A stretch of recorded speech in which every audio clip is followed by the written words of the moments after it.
Le président des États-Unis, Donald Trump, vient de faire une déclaration d'urgence concernant la guerre au Moyen-Orient. Au moment où l'Iran a définitivement rejeté la proposition de paix des États-Unis d'Amérique et a commencé à attaquer les infrastructures énergétiques et même les usines de dessalement au Moyen-Orient. Les États-Unis détruiront complètement le secteur énergétique et l'extraction pétrolière de l'Iran si de nouveaux dirigeants du pays, plus raisonnables, n'acceptent pas un accord avec Washington et ne débloquent pas le détroit d'Ormuz. Déclaration de Donald Trump ayant choqué beaucoup aujourd'hui. Il affirme que des progrès importants ont été réalisés dans les négociations pour mettre fin à la guerre.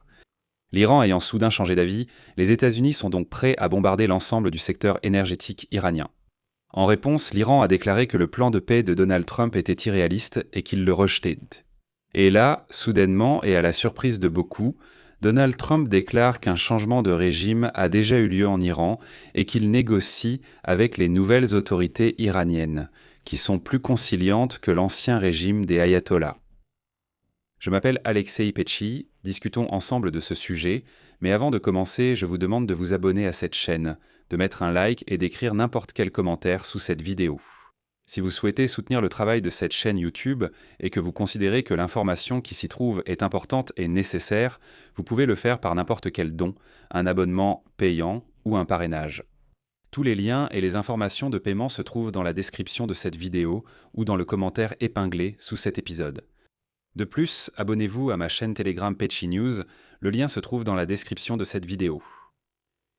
Alors, Donald Trump a déclaré aujourd'hui que les États-Unis sont complètement détruits. Ils viseront toujours le secteur énergétique et pétrolier iranien si la nouvelle direction n'accorde pas avec Washington ni ne rouvre le détroit d'Ormuz. Et maintenant, je vais citer longuement Donald Trump. Les États-Unis d'Amérique mènent des négociations sérieuses avec le nouveau régime, plus raisonnable, dans le but de mettre fin à nos opérations militaires en Iran. Des progrès significatifs ont été réalisés, mais si, pour une raison quelconque, un accord n'est pas conclu dans un avenir proche, bien qu'il soit très probable qu'il le soit, et si le détroit d'Ormuz n'est pas immédiatement rouvert au commerce, bien qu'il soit très probable qu'il le soit, nous terminerons notre agréable séjour en Iran en faisant exploser et en détruisant complètement toutes leurs centrales électriques, leurs puits de pétrole et l'île de Kark, et peut-être aussi toutes les installations de dessalement.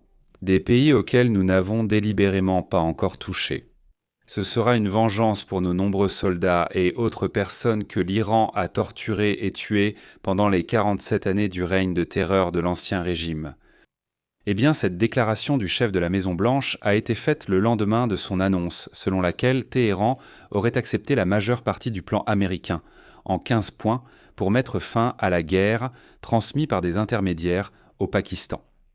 En réponse, l'Iran, je le rappelle, a avancé 5 de ses propres conditions, y compris le maintien du contrôle sur le détroit d'Ormuz.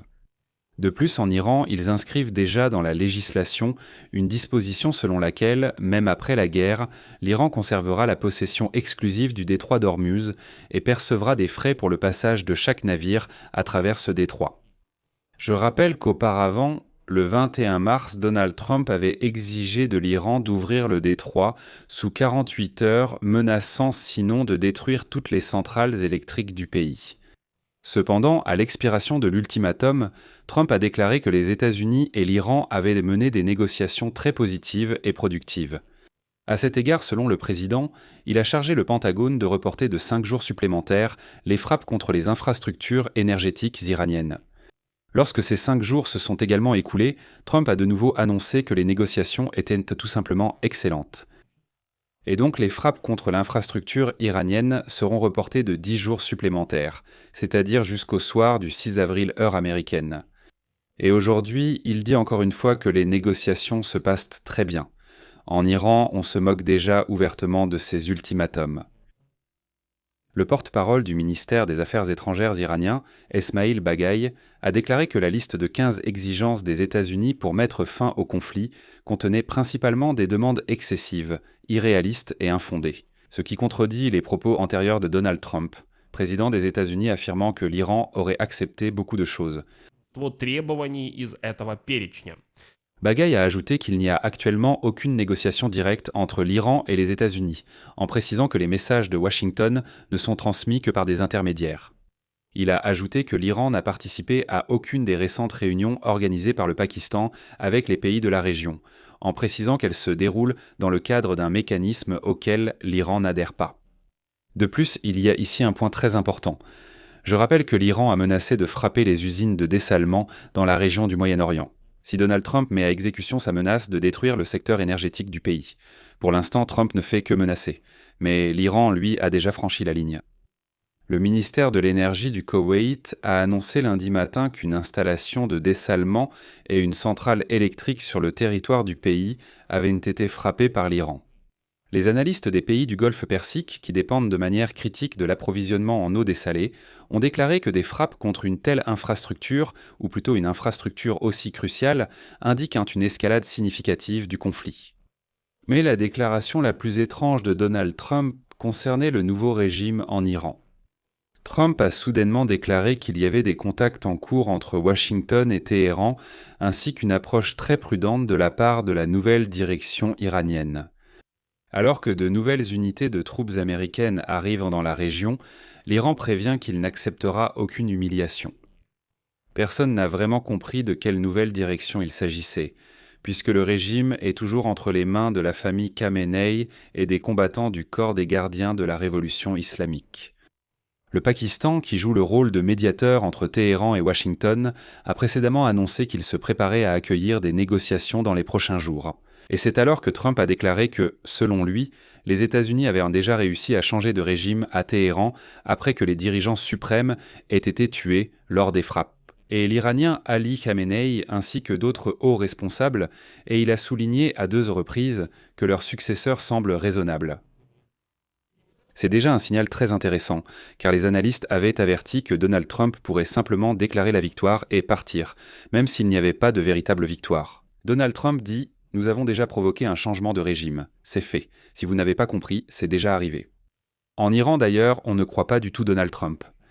Le président du Parlement iranien, Mohammad Bagher Ghalibaf, a accusé les États-Unis d'envoyer des signaux sur d'éventuelles négociations tout en planifiant en même temps une invasion terrestre de l'Iran. Téhéran est prêt à réagir en cas d'entrée des troupes américaines, a déclaré Ghalibaf. D'ailleurs, c'est en partie vrai, car plusieurs centaines de soldats des unités des forces spéciales sont déjà arrivés dans la région. C'est ce qu'a rapporté dimanche le New York Times, citant 2 représentants du département américain de la Défense. Les forces armées américaines ont précédemment annoncé que plusieurs milliers de marines américains étaient arrivés dans la région vendredi à bord d'un navire de débarquement. Il s'agit du premier des 2 groupes dont le transfert était prévu. Reuters a rapporté que le Pentagone envisageait des options militaires qui pourraient inclure l'utilisation de forces terrestres. Pendant ce temps, dans une interview publiée dimanche par le Financial Times, Donald Trump a déclaré qu'il voulait obtenir le pétrole iranien et qu'il pourrait s'emparer du centre d'exportation, c'est-à-dire l'île de Khark. Pour établir le contrôle de l'île de Khark, il serait nécessaire d'utiliser précisément des forces terrestres. Et je rappelle que l'île de Khark assure 90% des exportations de pétrole de l'Iran, et sa prise permettrait aux États-Unis de porter un coup sérieux au commerce iranien des ressources énergétiques. Je vais m'arrêter là. Donnez votre avis et vos conclusions dans les commentaires sous cette vidéo. Abonnez-vous à la chaîne, activez la cloche. Et n'oubliez pas de mettre un like. Abonnez-vous à ma chaîne Telegram Pechi News, le lien se trouve dans la description de cette vidéo. Et si vous souhaitez soutenir le travail de cette chaîne YouTube, vous pouvez le faire via un don ou un abonnement payant en utilisant les liens et les informations dans la description de la vidéo ou via le QR code affiché à l'écran. C'est tout pour aujourd'hui. Prenez soin de vous. À bientôt à tous.